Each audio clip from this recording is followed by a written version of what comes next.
Bienvenidos al podcast de Otras Políticas. Si no te ocupas de la política se ocupará de ti. Programa número 6. La filosofía no sirve para nada. ¿Para qué sirve la filosofía? Es más, ¿de qué hablamos cuando hablamos de filosofía? La filosofía nace del asombro y de la duda, lo cuestiona todo. Es decir, al plantearnos hoy, aquí, en el podcast, qué es la filosofía y si sirve o no sirve para algo, estamos haciendo filosofía misma. Históricamente, la filosofía se ha entendido como el conjunto de procesos del ser humano mediante los cuales ha tratado desde el pensamiento de entender el mundo, la vida y a uno mismo.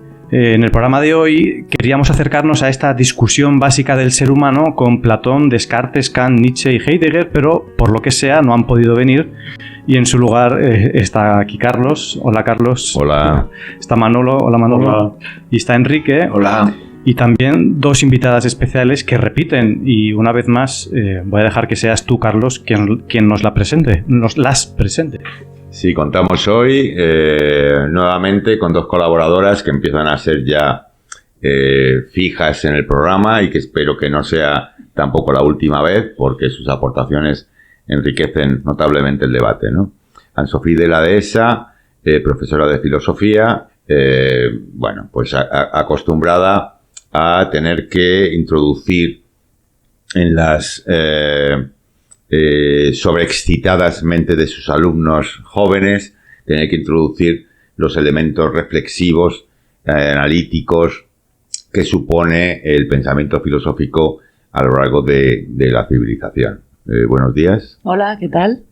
Y Candela Pérez, estudiante de filosofía y de musicología, muy apasionada en relación con el mundo del pensamiento, que desde su experiencia como estudiante también nos puede ilustrar bastante sobre los aspectos de motivación, es decir, en el fondo nos puede hablar mucho mejor de qué impulsa a una joven perteneciente a las nuevas generaciones, qué le impulsa a querer acercarse a eso que conocemos como el pensamiento. Buenos días. Hola, buenos días. Os pregunto directamente a vosotras, como punto de partida, ¿qué es la filosofía y para qué sirve? Y si sirve para algo, plantearse para qué sirve. Bueno, me alegro de que hagas ese planteamiento.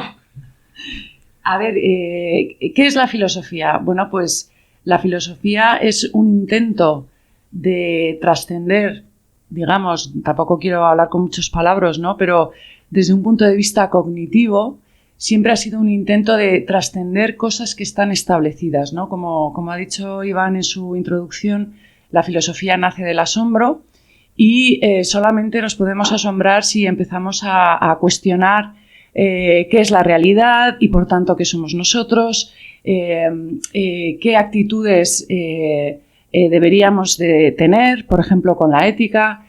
Es decir, que la filosofía siempre ha sido, digamos, como un intento de trascender eso que es el individuo, ¿vale? A través del pensamiento. Siempre ha sido un intento de ir más allá, ¿no? En ese intento de ir trascendiendo el pensamiento, lo que queda claramente demostrado es que el ser humano no es exactamente lo que está siendo ahora mismo, ¿no? En ese sentido, insisto, ¿no? Que la filosofía ha fijado su herramienta en el pensamiento, pero no solamente es pensamiento. La filosofía en sí es una experiencia, ¿no?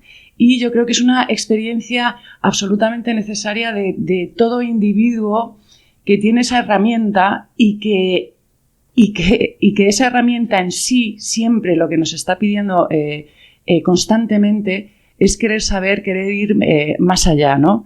En ese sentido, y como decía Aristóteles, a todos nos gustaría saber la verdad, ¿no? Ese impulso es absolutamente vital, tanto en gente de 80 años como en gente de 13 años o en cualquier edad, ¿no?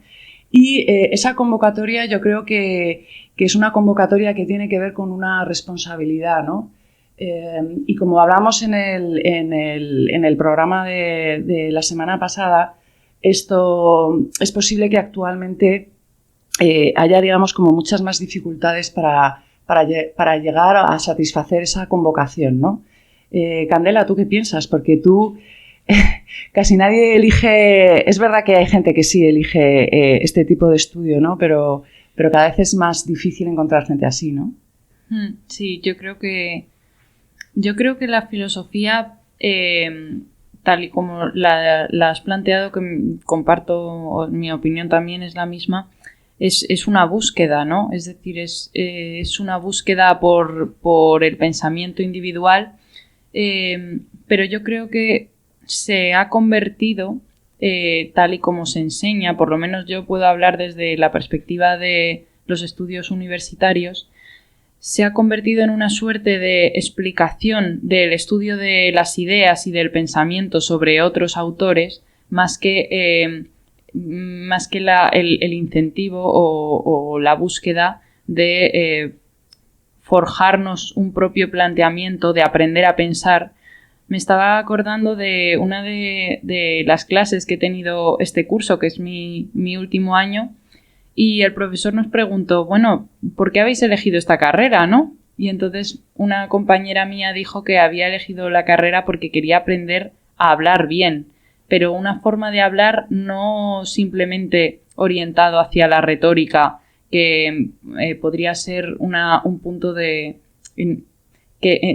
sería un estudio al que se ha dedicado a lo mejor la hermenéutica, que es una parte de la filosofía, sobre todo desde un punto de vista así más tradicional, pues sí, de cómo aprender a hablar, cómo aprender a plantear las cosas, desde, por ejemplo, la filosofía medieval, ¿no? La escolástica estaba muy vinculada a ello, pero ella lo veía más como una forma de aprender a hablar para orientar los pensamientos, para estructurar qué es lo que pensamos, aprender a explicar qué es lo que nos sucede interiormente, ¿no?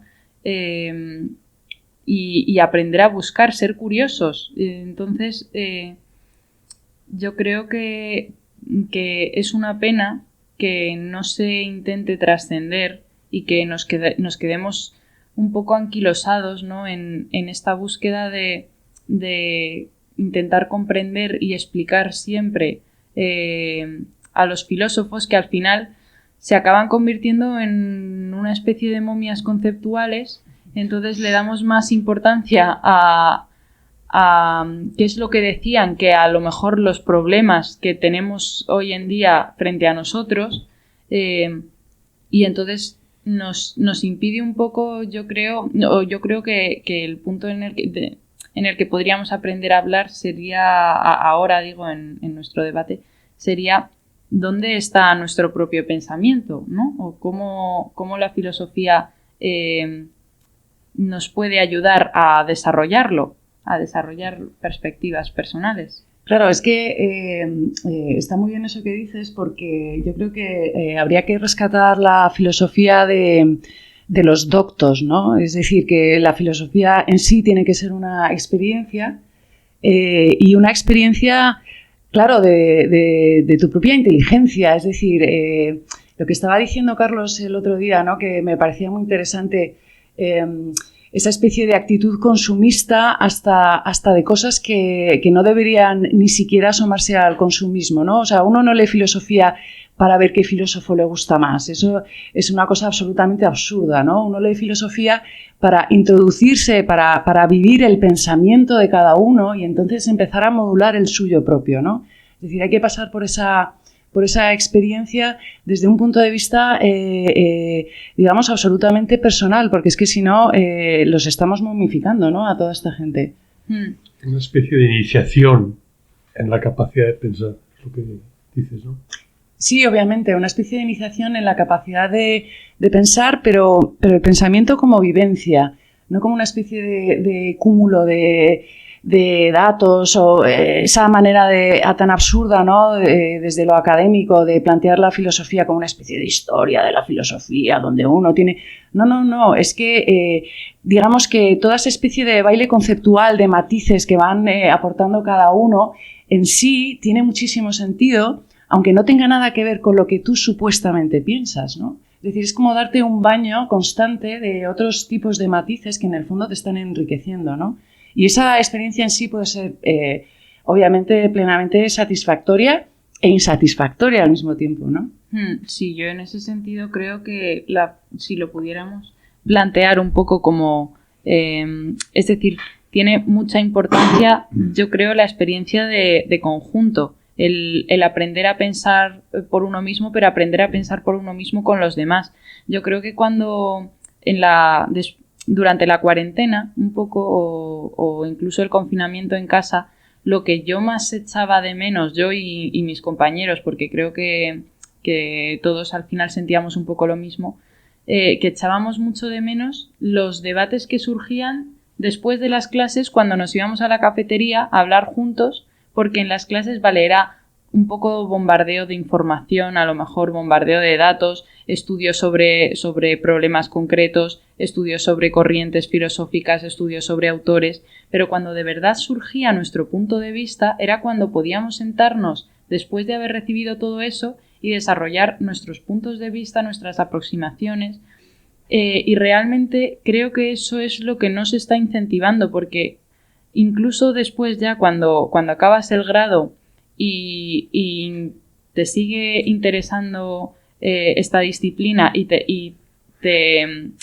empiezas lo que se llama la carrera universitaria, ¿no? Es decir, pues el máster, los años de doctorado, tus investigaciones, al final no es cuando estás escribiendo papers o artículos o estás dando clase, no das clase sobre lo que te gusta y tampoco escribes sobre lo que te gusta. Estás escribiendo un poco lo que se demanda, lo que esté de moda, los problemas que puedan surgir en ese momento, pero siempre es como una búsqueda de retornar y de rebuscar y de darle vueltas a lo que ya se ha dicho, de buscar nuevas perspectivas. También es cierto que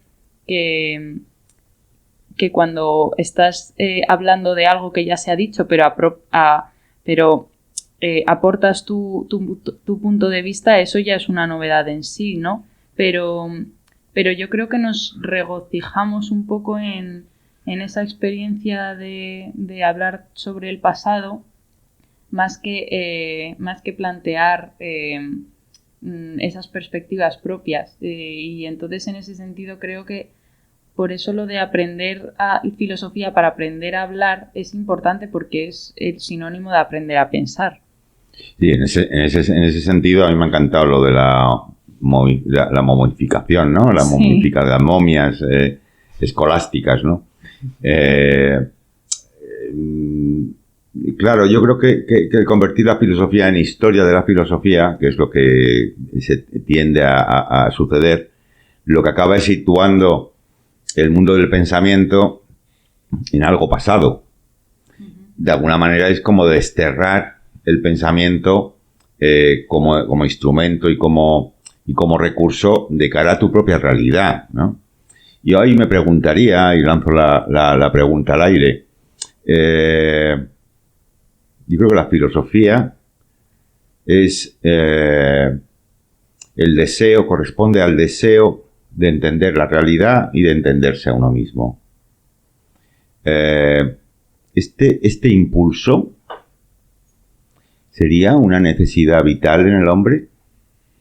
Mira, bueno, yo voy a hacer una cita que supuestamente estábamos diciendo lo contrario antes, ¿no? Pero Kant decía que aunque desapareciera todo el conocimiento en la faz de la Tierra, ¿no? Estamos hablando de Manuel Kant. No estamos hablando de Kant, el mediocentro del Borussia de Dortmund. Pues supongo que sí. Estamos hablando de don Manoliño. Estamos hablando de don Manoliño. Situar al auditorio. Pues este hombre decía que aunque desapareciera todo el conocimiento de la faz de la Tierra, con que existiera al menos solo un ser humano, existiría un tipo de conocimiento, ¿no? Que es metafísica. Es decir, que todo ser humano tiene la vocación siempre de ir más allá de lo conocido, siempre, ¿no? Entonces, yo desde este punto de vista me gustaría también lanzar otra pregunta, ¿no?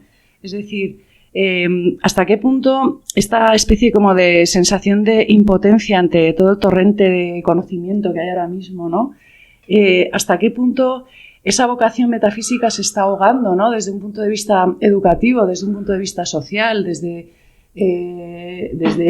no sé, es que yo creo que por todos lados, ¿no? Enrique, ¿tú qué...? Sí, no, bueno, la educación actual es claramente utilitarista, es decir, está basada en la utilidad de lo que se aprende, entonces, y luego tiene una especie de toque o de guinda que serían las artes, las humanidades, y ahí entraría la filosofía.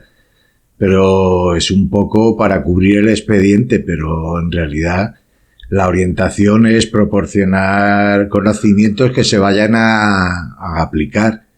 Entonces da un poco igual lo demás.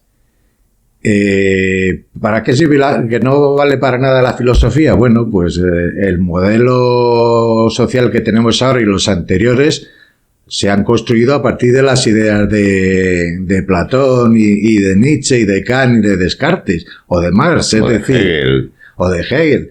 Es decir, lo que estamos viviendo ahora es en gran medida consecuencia de lo que unas personas han pensado. De ahí sí tiene sentido el aprender un poco la historia de la filosofía. Hasta la propia ciencia nace de la filosofía. Es decir, el método científico procede de Francis Bacon, que era un filósofo. Es decir, que en cuanto a hasta dónde llega la filosofía, hombre, se le puede hacer la crítica de que la filosofía es básicamente un método racional. Entonces llega, Anne-Sophie dice que no con la cabeza, ahora me lo rebate. Es hasta cierto punto un método racional y llega hasta donde la razón llega, es decir, hasta donde las palabras llegan. Pero de emociones, pues tiene... Freud no aprobaría esta afirmación. Ya, de emociones... Claro, de emociones... Para eso está el arte y de sentido de que hay después, pues aparte de la filosofía, pues también está esa especie de convencimiento de que el ser humano no es un mecanismo, de que es algo más, de que también es espíritu. Eso lo dicen los filósofos también, pero una cosa es decirlo y otra cosa es experimentarlo. Bueno, y me callo para que me rebaten. Vale, sí, iba a decir justo por alusiones, dejamos que conteste Anne-Sophie y luego le damos la voz a Manolo. Claro, es que lo que has dicho es muy racional, ¿no? Y yo te voy a rebatir desde un punto de vista intelectual también, ¿vale? Esto, claro, la filosofía no ha tenido una forma de expresión bastante racional en muchos aspectos, pero la filosofía en sí no es racional. Quiero decir que contiene una parte subjetiva, como bien has dicho, ¿no? O sea, casi todo florece o nace de subjetividades distintas, ¿no? Que han sabido conformar esa sensación, esa experiencia de la realidad desde un punto de vista sistémico, racional, pero no olvidemos que muchísimos filósofos parten de una experiencia emocional subjetiva muy grande. Sí, bueno, Nietzsche, sin ir más lejos. Por ejemplo, sin ir más lejos, ¿no? Nietzsche quiere volver a traer toda esa tradición, digamos, más antigua, donde filosofía, pues, comportaba física, comportaba psicología, comportaba estética, comportaba ética, todo eso desde un punto de vista simultáneo, ¿no? Porque es que si no, vuelvo a lo mismo, ¿no? Si no hay esa correlación, pues entonces es imposible que se avance, ¿no? Manolo, ¿tú qué piensas? ¿Sabéis qué?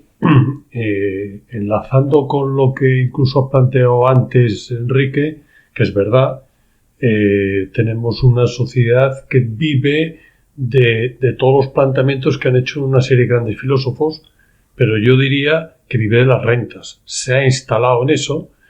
Es decir, la democracia actual se basa en la presunción de que todos los ciudadanos ejercemos la libertad de pensamiento para luego expresar ese pensamiento en una libertad de opinión y, sin embargo, lo que vivimos es una estandarización del pensamiento o eso que se llama pensamiento único.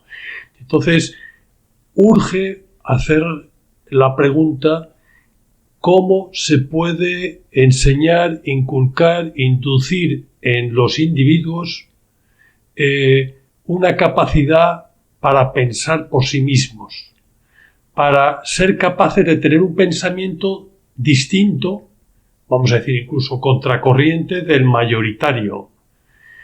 Tienes que tener muy claras tus ideas, haber sido capaz de construir de una manera convincente para ti mismo tus ideas, para que seas capaz de expresarlas, porque si no, no nos vale de nada esa libertad de expresión cuando van contracorriente de la mayoría.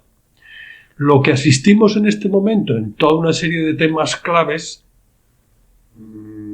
se ponen en marcha una serie de opiniones mayoritarias y lo que vemos es que, pese a no convencer a mucha gente, no hay una capacidad para construir una opinión alternativa. Y entonces lo que yo le pregunto a la filosofía, a nuestras dos representantes filósofas, es si la filosofía es capaz de enseñar a construir tu propia capacidad de opinión. Porque si no es capaz de la filosofía, alguien tiene que ser capaz, porque si no, nuestra democracia está en peligro. Nuestra democracia corre el riesgo de irse por el desagüe.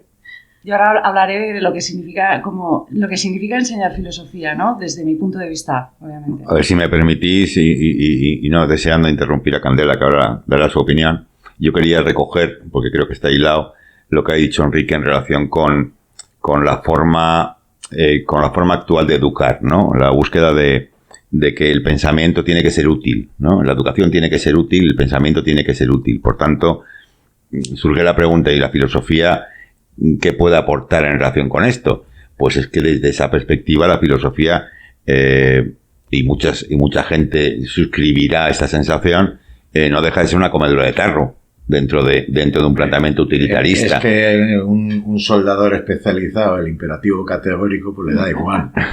O sea, que...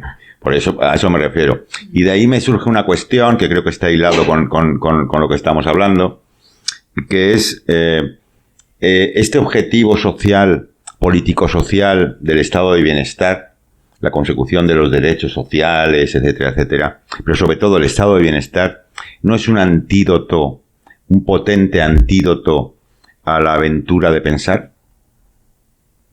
No produce un estado de autosatisfacción pasiva que impide que surjan inquietudes que van más allá de tu propia subsistencia. Uh-huh. Mira, yo creo que a mí me gustaría recoger una cosa que, aparte de lo de la educación utilitarista, algo que se ha puesto muy de moda en los últimos años en los estudios así de filosofía es la multidisciplinaridad. Entonces se habla, por ejemplo, de que una persona, un especialista, que sea un conocedor absoluto de una de las páginas de la fenomenología del espíritu de Hegel, porque es un tocho espectacular que tiene una cantidad de miga impresionante, pues que esa persona, que a lo mejor puede saber muchísimo de esa página y que sobre esa página se puedan escribir millones de páginas más, no tiene ningún valor porque realmente no tiene la perspectiva de estar abierto a otras dimensiones, a otras disciplinas. Entonces un profesor mío nos incitaba mucho a eso, al ser grandes conocedores de un poco de todo, para a la vez ser grandes desconocedores en última instancia, ¿no? Pero eso yo creo que es un poco lo que estaba diciendo antes Manolo cuando nos plantea esa pregunta de si la filosofía es capaz de construir alternativas, de construir una forma de presentar o de desarrollar o construir un pensamiento propio. Es decir, yo creo que la filosofía debe ser capaz de eso y que debemos intentar desvincularnos un poco de ese pensamiento utilitarista para buscar eso. ¿Y cómo conseguirlo? Pues evidentemente el estudio de la historia de las ideas está bien, pero que no se quede en eso, es decir, que no se quede en estudiar qué es lo que ha ocurrido, qué es lo que han dicho, sino en buscar nuestras propias alternativas o acercamientos al planteamiento de problemáticas. La clave, yo creo, que está en cómo conseguir eso. Claro, es que ahí lo que estaba diciendo Manolo, ¿no?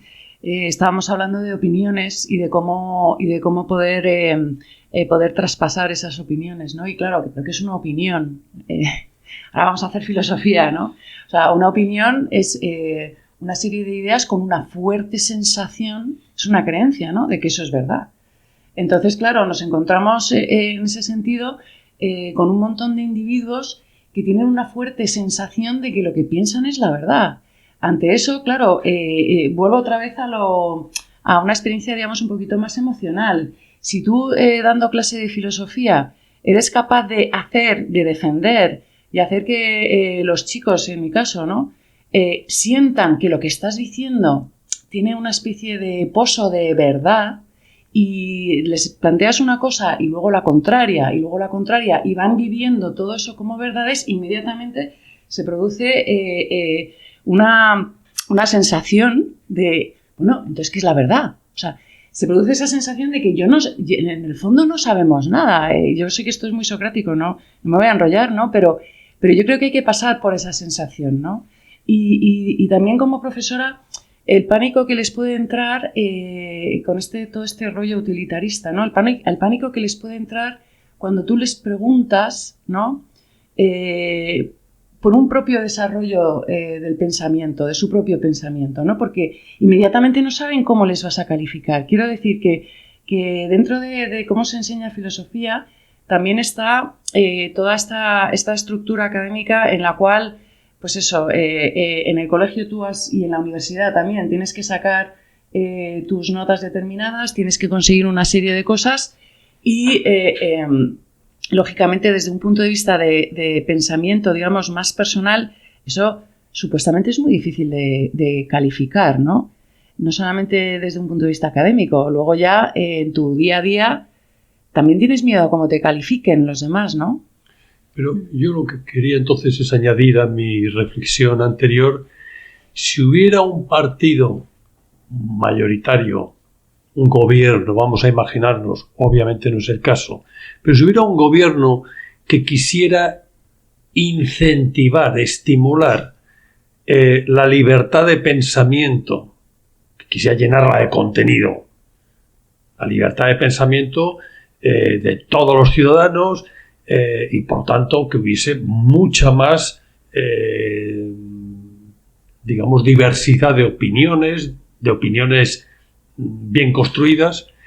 Ese gobierno debería ayudar a los ciudadanos a conseguir eso contratando millones de profesores de filosofía. Yo creo que un buen profesor de historia, un buen profesor de matemáticas, un buen profesor de psicología, en el fondo está haciendo eso, si es bueno. Yo creo que estamos...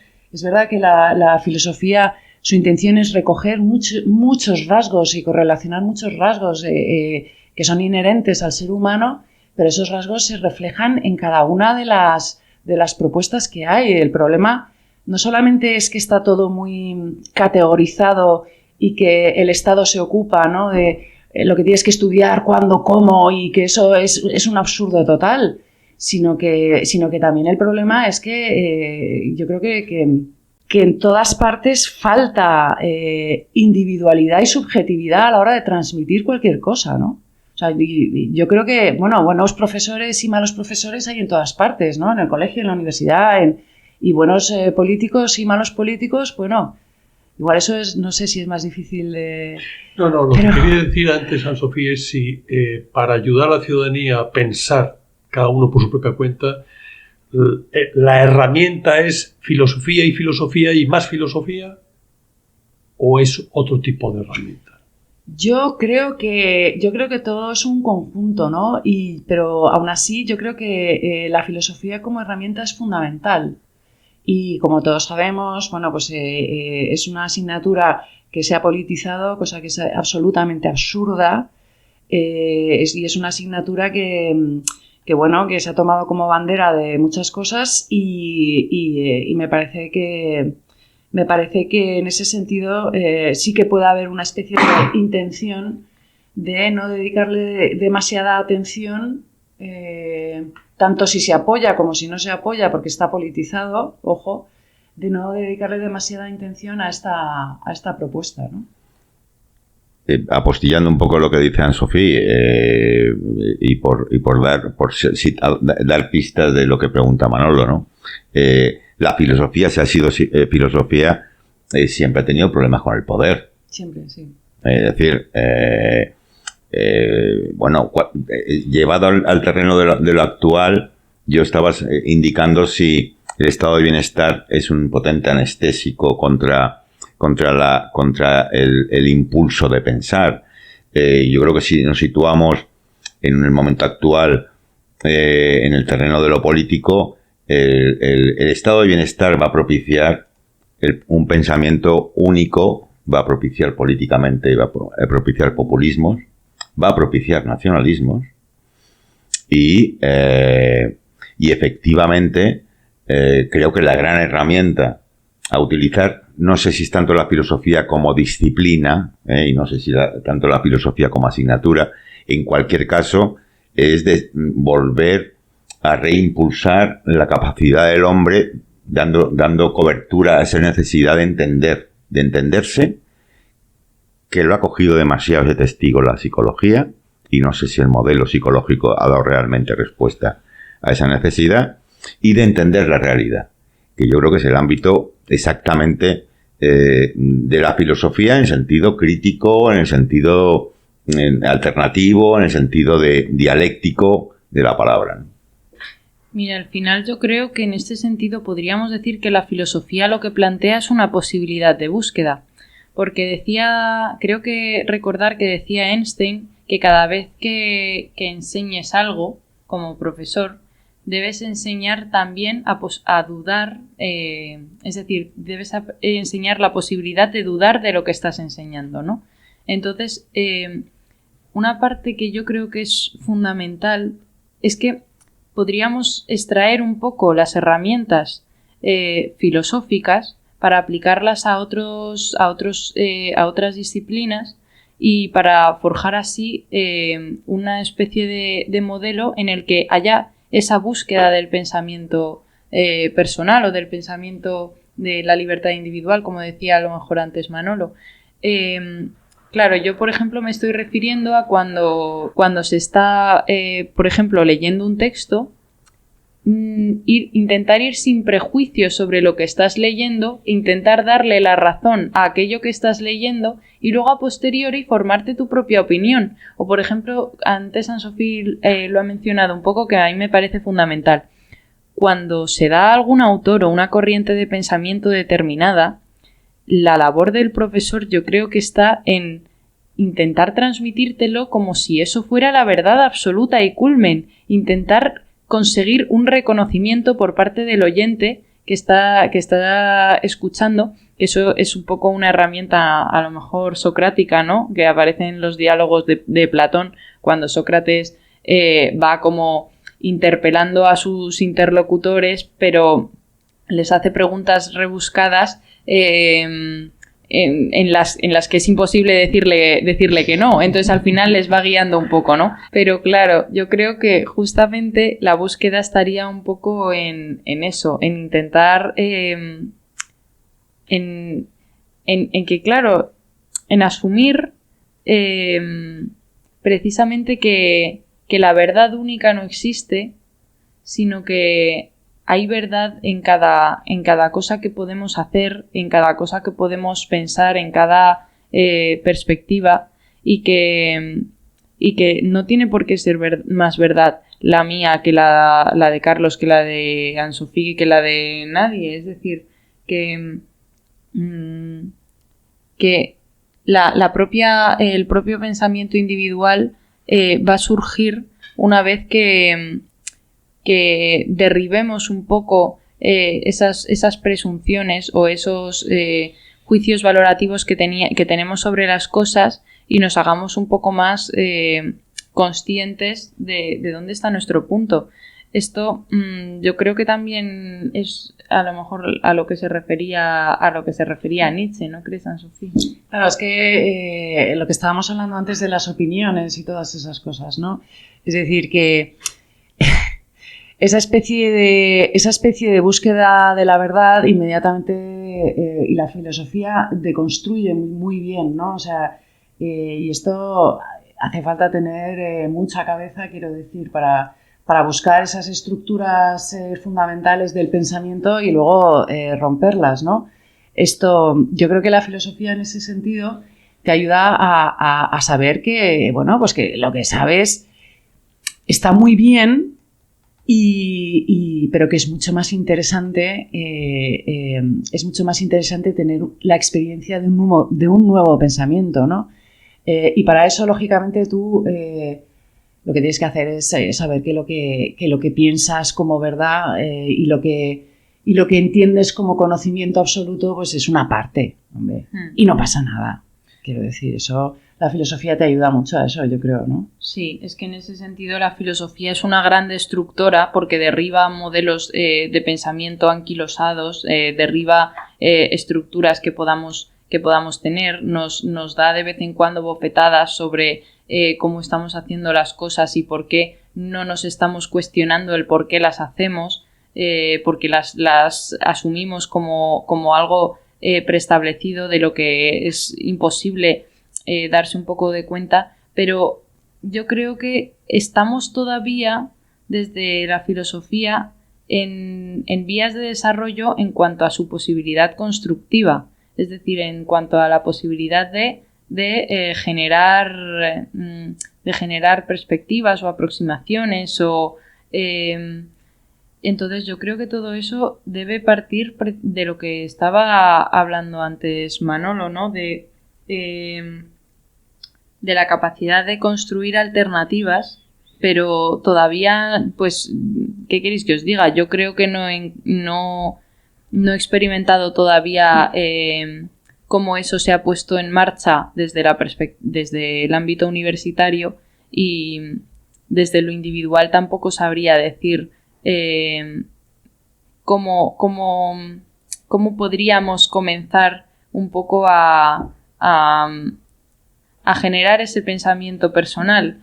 Evidentemente también es que cuando no sabemos resolver algo, creo que le echamos la culpa a la educación y decimos, no, es que la solución debe estar aquí, pero a mí se me escapa, no todavía necesitaría reflexionar un poco más para saber por dónde encontrar respuesta. Bueno, la educación, por lo menos la educación actual, yo pienso que debería incluir la filosofía desde mucho antes. Tú lo has dicho al principio, de cuando hemos empezado, de tu compañera que estudiaba filosofía para aprender a hablar.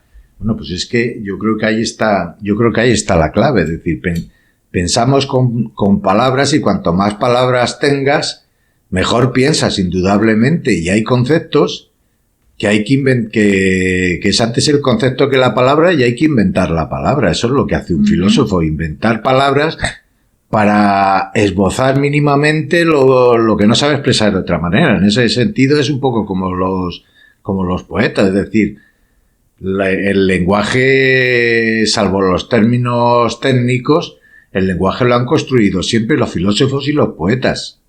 Yo creo, vamos, no sé, puede que esté exagerando. Entonces, la principal función de la filosofía es llenarte de palabras, enriquecerte. Es decir, cuanto más palabras tengas, mejor vas a pensar, sin duda. Y además, por añadir en el argumento de Enrique, bueno, la filosofía se apoya en la palabra, pero el pensamiento no es solo palabra, ¿vale? Evidentemente es el gran instrumento. A mí me encanta que una de nuestras contertulias, además de filósofa o de aprendiz de filósofa, sea musicóloga, porque también hay otros lenguajes que recogen aspectos del pensamiento que no se formalizan en palabras. Yo creo que efectivamente un poeta más que especialista en lingüística, es especialista en filosofía, es decir, es un artista del pensamiento. Y por tanto, yo creo que, corroborando lo que has indicado, debía estar incluido en los programas educativos desde bastante antes de cómo se incluye. Cuando se construye, cognitiva y psicológicamente hablando, cuando se empieza a construir el pensamiento de una manera que recoja ese impulso en la necesidad de entender el mundo, pues a partir de los 7-8 años. A partir de los 7-8 años debería estar incluido, cuanto menos en términos de asignatura mejor, sino en términos curriculares, debía estar incluido como instrumentos, herramientas y actividades que vayan facilitando que el alumno construya el pensamiento, ¿no? Construya ese ser etéreo que significa el pensamiento humano. Y además, no solamente con lenguajes basados en la palabra, sino con lenguajes basados en la expresión artística, en el dibujo, en la música, en todo este tipo de expresiones. Si fuéramos a estos modelos educativos, tendríamos ciudadanos completamente distintos a los que tenemos, que son ciudadanos, como en algún otro momento de otros debates que hemos hecho anteriormente, Anne-Sofía ha indicado. No tendríamos tanto robots mecánicos preocupados fundamentalmente de cuál va a ser su futuro y de lo altamente especializado de su conocimiento, si nos acercaríamos un poquito más a ese ideal de hombres libres, ¿no? De ciudadanos libres, que todos genéricamente vamos buscando y que nadie aplica, ¿no? Pero esto está muy lejos de una realidad, y de ahí saldría una segunda pregunta a hacerse, que también implica a Enrique, o apela a Enrique, que es, bueno, ¿y cuántos profesores tendríamos para poder llevar a cabo esta tarea tan ingente y tan completa que supone enseñar a pensar a los alumnos? Bueno, no hace falta que los profesores sean todos de filosofía, con que hayan estudiado filosofía y lo apliquen a lo que enseñan ya vale. ¿Y cuántos hay de estos? O por lo menos que tengan contacto. Es decir, yo creo que la parte de multidisciplinar tiene mucha enjundia en esto. Es decir, no hace falta a lo mejor que un físico haya sido especialista o haya estudiado filosofía, pero sí que se haya interesado y se haya puesto en contacto con profesores de filosofía que le puedan aportar otro punto. Y al mismo tiempo, pues lo mismo que ocurra desde el punto de vista del filósofo, que pueda enriquecerse de esas otras disciplinas. Claro, es que también no es por meterme con el sistema educativo, que sí, pero lo que se genera desde ese punto de vista es miedo al propio pensamiento, ¿no? Yo creo que, enlazando con lo que estaba diciendo antes, miedo al propio pensamiento equivale también a miedo al futuro, porque tampoco estás buscando algo distinto, ¿no? Yo creo que todo eso se va correlacionando en ese sentido, ¿no? Y efectivamente, o sea, de los alumnos que he ido teniendo a lo largo de los años, los que se han ido a estudiar filosofía, pues estudian física y filosofía, matemáticas y filosofía, política y filosofía. Quiero decir que también hay esa intención de multidisciplinaridad, ¿no? Sí. Luego, si os parece, a mí me gustaría recoger algo que estaba diciendo antes Enrique con relación a, y que también lo ha mencionado Carlos, con relación a la forma en la que se estudia filosofía, y yo diría en la forma en la que se lee o se intenta acercar a las personas, porque muchas veces cuando pensamos en algún escrito filosófico solemos pensar, ¿no?, en el ensayo, en los ensayos, o a lo mejor, si nos vamos un poco más a la tradición medieval, pues en los tratados. Pero es que hay muchísimas otras formas, desde el mismo Platón con los diálogos. Luego también tenemos formas de aforismos, expresiones narrativas, filosofía que se cuenta con historias. Entonces, ¿por qué no otra forma de acercar la filosofía y de tratar de educar a través de la filosofía no podría ser, pues como estaba diciendo antes Carlos, mediante algún tipo de expresión artística. Yo creo que eso también sería una búsqueda a tener en cuenta, es decir, que no pensemos que siempre es a partir de la lectura o del ejercicio reflexivo individual, sino que debe ser algo que se dé en conjunto. Y precisamente pues ese era el punto de los diálogos, ¿no? Es decir, de la escritura de los diálogos. Platón. Sí, de Platón o de otros muchos. Hume también ha escrito, por ejemplo, sus célebres diálogos sobre la religión.